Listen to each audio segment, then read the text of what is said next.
Estamos de volta e você vai ver que em relatório, em nota, a COFCO Internacional, líder em processamento de alimentos na China, anunciou que pretende rastrear toda a área de produção de soja brasileira até 2023, para, segundo a empresa, diminuir os desafios ambientais e sociais. A nota divulgada diz ainda que a COFCO vê a rastreabilidade como essencial para a sustentabilidade, uma vez que a expansão do cultivo de soja pressiona os ecossistemas do Brasil, que são fundamentais para proteger o clima, a biodiversidade e a água doce do planeta. É sobre este tema que nós vamos conversar agora com o diretor executivo da ProSoja Brasil, Fabrício Rosa, que está conosco para falar do impacto que esta comunicação feita pela COFCO traz para a vida prática do produtor brasileiro, que até 2023 deverá ter toda a soja do Brasil rastreada. O que significa isso na prática, hein, Fabrício? Seja bem-vindo. Boa tarde, Kelly. Boa tarde a todos os amigos do Canal Rural.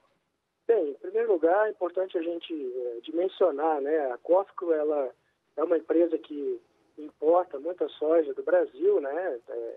E é uma empresa chinesa, mas ela tem uma participação no Brasil como trade, assim como as outras que estão participando aqui, Cargill, Bunge, ADM, né? Ela é uma empresa que faz parte hoje, uma trade que faz parte hoje da Biov. Ela tem uma participação aí menor do que 10% de compras diretas de soja no Brasil, né? Indiretamente, ela adquire bastante soja das outras trades, né? E o que ela anunciou é que, como trade no Brasil, ao adquirir diretamente essa soja dos produtores, ela vai fazer essa fiscalização. Até aponta os números aí, em torno de 7 milhões de toneladas, né, de algumas fazendas, que ela vai fazer, então, esse monitoramento. E qual é o impacto real, né, imediato para os produtores, né? Você pode ter, sem dúvida nenhuma, especialmente na região de Cerrado do Mato Piba, onde ainda há a possibilidade legalmente dos produtores abrir área, você vai ter um impacto ali se ela começar a restringir a compra desses produtores, né? Você vai ter problema, então, de expansão, de crescimento da produção de soja, que pode gerar aí, sim, um prejuízo para os países importadores, né? Você vai reduzir a capacidade do Brasil de expandir a produção de soja e de exportação. Agora, isso se refere, na sua avaliação como efeito prático, apenas às novas fronteiras agrícolas que ainda têm áreas possíveis de serem abertas para a implementação de soja, ou isso pode já começar a ser aplicado em contratos de negociação entre tradings e produtores rurais que estão presentes em outros biomas do Brasil? Exatamente, Kelly. Na verdade, nós temos observado, as trades já estão começando a colocar nos contratos, né, a exigência de moratórias, inclusive em outros biomas, inclusive Cerrado. Tivemos alguns reportes aí de alguns produtores das empresas colocando já nos contratos. Então, nesse momento, o que a gente orienta? Se o produtor está com esse tipo de dificuldade, que ele busque aí fazer contrato, leia bem o contrato e busque fazer contrato com empresas que não estão fazendo essas exigências em outros biomas, por exemplo, Cerrado, né?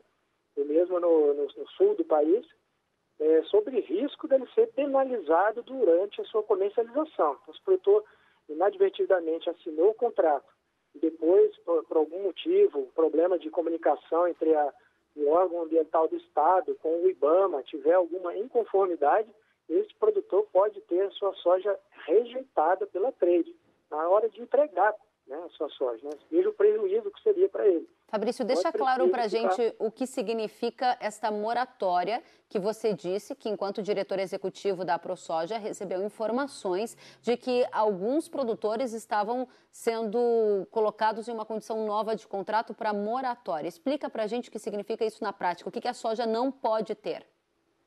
Na verdade, eles estão exigindo algo acima da nossa legislação. Eles estão exigindo que depois de 2008 não pode haver desmatamentos novos, né? Então, os produtores podem ter dificuldade se eventualmente for feita uma checagem da sua área. E depois de 2008, ainda que legalmente ele tenha feito um desmatamento naquela área, ele pode ser penalizado pela trade, né? Uhum. Isso nós ainda estamos avaliando exatamente qual é a dimensão disso, como as trades estão trabalhando, né? Recebemos as primeiras notícias agora, mas é fato que isso seria um prejuízo muito grande para a produção de soja no Cerrado, né, um problema gravíssimo, de grandes proporções aí, se as trades resolverem exigir esse tipo de coisa, né? Seria terrível, realmente. E eu acredito que, além de tudo, né, o que nós percebemos é que existe um foco muito grande na Amazônia, até quando se fala da COFCO, faz uma confusão de que tem problemas de focos de incêndio na Amazônia, quer dizer, uma confusão muito grande em torno do assunto, querendo relacionar tudo com soja, quando na verdade nós sabemos que 99,9% dos produtores fazem tudo corretamente, tudo que fizeram está de acordo com a legislação ambiental brasileira, e uma minoria apenas cometeu ilícitos ali. Então, na verdade, o produtor de soja brasileiro, o produtor agropecuário brasileiro, ele não está agindo de forma ilegal e nem é responsável pelo desmatamento em qualquer bioma brasileiro, né? Então isso é muito importante deixar claro. Fabrício, você usou uma palavra que é chave para a gente fechar essa discussão. Nós estamos aqui discutindo o case da COFCO, mas você que nos assiste em casa percebeu que nós abrimos o leque para uma discussão que envolve negociação com outras tradings e uma discussão que está na mesa sobre sustentabilidade e origem do produto brasileiro. Aí que entra o ponto da rastreabilidade, que a empresa que a gente está mencionando aqui neste caso agora quer fazer para toda a soja do Brasil até 2023. Pegando o último gancho do que o Fabrício disse, ele mencionou: o produtor rural brasileiro não está fazendo nada ilegal. Está muito claro a defesa da ProSoja Brasil e de outras entidades do agro contra desmatamento ilegal. Agora, seguindo as leis brasileiras, é possível sim abrir novas áreas, ou seja, fazer o desmatamento legal. No entanto, empresas consumidoras têm deixado cada vez mais claro que também não querem nenhum produto do Brasil, exemplo da soja, que venha de desmatamento legal. Equilibrar essa equação, dado que boa parte do nosso consumo deriva dessas trades internacionais. Que a gente percebe claramente que tudo caminha para um movimento de valorização do ativo florestal que os produtores têm na propriedade, né? Então veja que o vice-presidente da República, os fundos internacionais, existe um projeto aí do Ministério do Meio Ambiente para que nós possamos ter recursos para valorizar não só o que o produtor tem em excedente dentro da sua propriedade, mas a própria reserva legal, a sua APP, que o produtor possa receber por isso. Ou seja, nada mais eficiente como um programa de meio ambiente, né, de preservação ambiental, do que valorizar o ativo florestal. Isso é uma reivindicação antiga do setor. E parece que tudo está sendo construído nessa direção, né? A COFCO quer fazer fiscalização, quer rastrear os produtores? Ok. Agora, isso só não basta. Você tem que valorizar aquilo que o produtor está sendo feito. Não é justo que ele seja penalizado. O produtor brasileiro é o único no mundo que preserva o meio ambiente para ele e para a humanidade, né? Então, assim, hoje o que falta? Falta uma regulamentação do PSA, que é o Programa de Serviços Ambientais, está pendente. Nós vamos construir isso, né? Eu acredito que o governo deve estar agindo e a ProSoja Brasil vai se apresentar e vai trabalhar nessa direção, né? Agora, a COFCO, ela tem capacidade de rastrear. Nós sabemos que a China ela já faz o rastreamento já há alguns anos dos pontos de comercialização.